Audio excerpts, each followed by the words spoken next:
In this episode, we start from Losar, go up to Kunzum Pass, and then to Chandratal for a day trip. 2 days later, we start from Losar and via Rohtang Pass we reach Manali. After a night stop, we drive all the way down to New Delhi.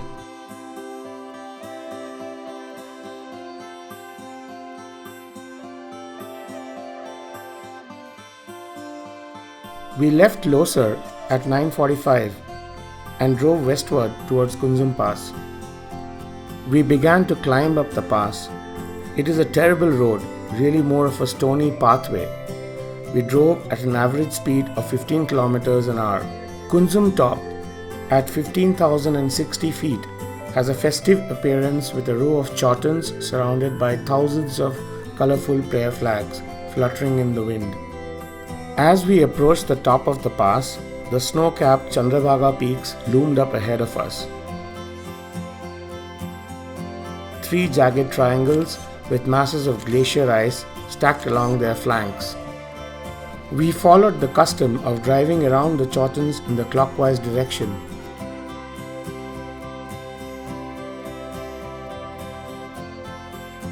At the foot of the pass was the sign for the Chandratal road, all 14 kilometers of it. 12.5 kilometers were jeepable.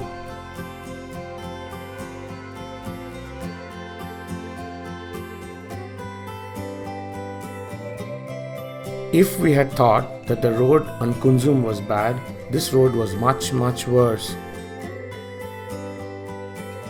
Treacherously narrow with loose rocks and stones that could fly up and hit the undercarriage. At most places, there was not enough space for 2 cars to pass should one come from the opposite side. The weather was cloudy and we got a bit of a snow flurry as a surprise. The last 1.5 kilometers to the lake had to be covered on foot. We were chilled to the bone by the wind and the thin air made us short of breath. But the lake itself was a sight for sore eyes, emerald green and set amidst reddish purple mountains. On a sunny day, we would have loved to linger here, but it was extremely windy and chilly, and the clouds were rolling in.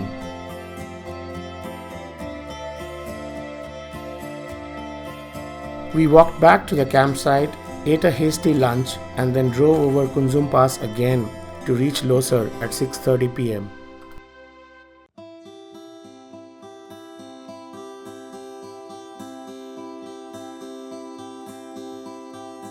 We were supposed to drive back from Losar to Manali today via Kunzum and Rohtang passes.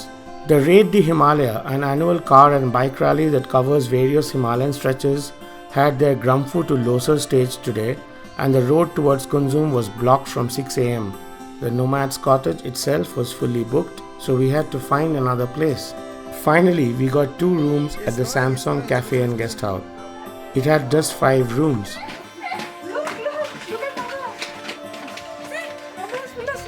We were indeed lucky to have this.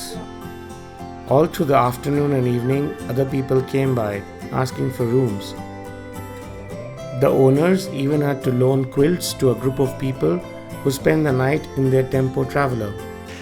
So we are stuck here. We are stuck here. We are staying one more night at Losar at Samsung Cafe because it's windy and snowing and the rally has just ended. But we don't want to take a chance crossing Kunzum Pass and Rohtang Pass with low visibility. So this is our cake for tonight. We drank cups of lemon tea, served in beautiful glassware in the cafe. Very nice.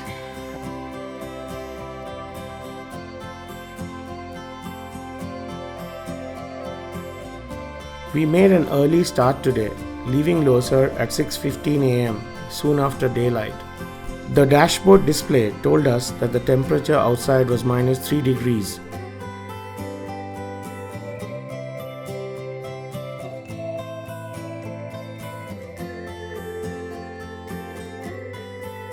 We stopped for breakfast at the famous Chandra Dhaba, run by Chacha and Chachi, who are famous with travelers in these parts. The dhaba was lined with low seating, rugs and blankets, and it was apparent that many had slept there overnight.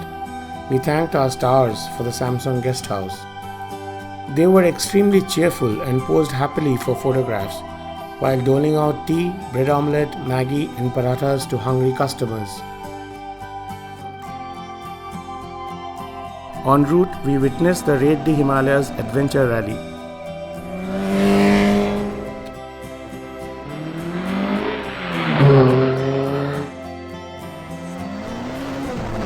Even on such bad roads, cars were zooming past us.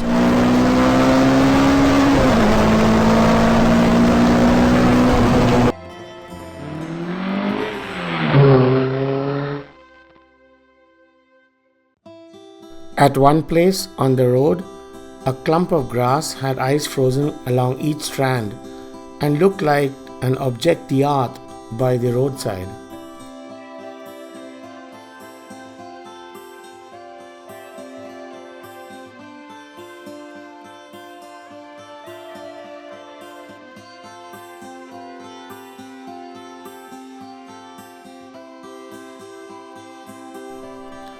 From Batal to Chhatru, the road is really a riverbed in disguise. The Chandra river flowing alongside is the color of steel. There are boulders, just boulders everywhere. It is quite evident that the Himalayas are a work in progress. Vehicle stuck on the way to Rohtang Pass from Losar. It takes some time to negotiate the path. We drove at an average speed of 10 km per hour, and even so, we swayed and bumped against each other in our seats as the wheels went over unexpected rocks and hollows. It is as if nature needed a place to stockpile all the rocks and boulders she is using to construct the Himalayas with, and chose this region for this purpose.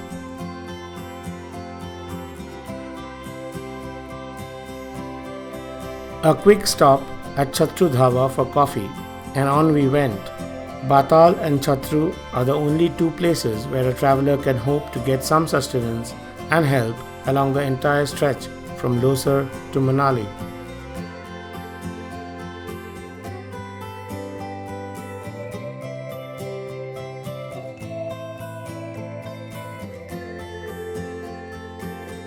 Good roads! My knees piped up from the back seat as we glimpsed the highway. We were seeing tarmac after days of rock and rubble. What a difference that made to our spines as we veered southward towards Manali.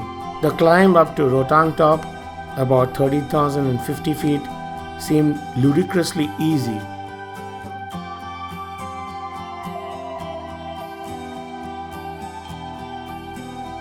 Rohtang top seemed too touristy after Kunzum. Hordes of people posing with the Pir Panjal in the background, selfies and group photos being taken. The descent to Manali from Rohtang via Mari is through lovely parkland of cedar and pine. We had lunch at Mari.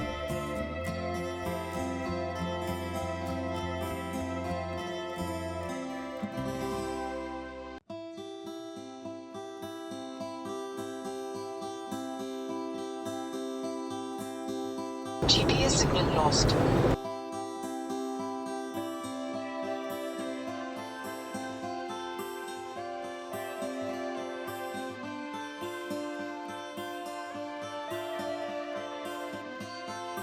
As we crossed the Aut Tunnel and were making our way back to the plains, we began to look back.